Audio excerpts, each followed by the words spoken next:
সকলে মিললে যে কোনো পার্টি দিলে ভালো লাগে। আর সেই পার্টিটা যদি ওই বারবিকিউ পার্টি তাইলে তো ভালো লাগাটা আরও দ্বিগুণ হয়ে যায়। সো আসসালামু আলাইকুম রহমতুল্লাহ, welcome to my another blog. আমরা কয়েকদিন থাকি ভাবলাম বারবিকিউ খাইতাম, কিন্তু সময় এবং সুযোগ করে উঠতে পারলাম না, বিদায় খাইতে পারলাম না।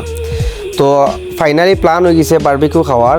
তো আমি, সায়েফ, বদরুল, আহমদ বেডা, ফাগলান, নাইম, জকি আর একজন ফ্রেন্ড আছিল সায়েফের, আমরা সকলে মিল্লা বারবিকিউ খাওয়ার লাগি সায়েফার বাড়ি উপস্থিত হইলাম। আর আমার একটু যাইতে লেট হয়েছে, কারণ আমি দোকান ঠাওয়াইয়া তো যাওয়া লাগবো। ওনা যাওয়ার পরে মাঝখানে দিয়ে আমরা কেরাম গাফলা খেলাতে গেলাম। ওই গাফলা কত সময় খেলাইলাই সকলে মিললাম, বাক্কা দিন ধরে গাফলা খেললাম না। তো আমরা যারা যারা গাফলা খেলা পারি আমরা বই গেলাম গাফলা খেলাত। আর নাইমে তেমন একটা পারে না, আর লাগে হে রেস্টও আছে। তো গিয়া খানিত বইলাম। এখন খানিত বইয়া দেখি বারবিকিউ রোস্ট হয়ে গেছে। বারবিকিউ করার লাগি যেগুলা সব কিছু আমরা আনা হয়েছিল, কিন্তু আংটাত আগুন ধরাইতে পারছে না বিদায় বারবিকিউ বালা করি হয়েছে না।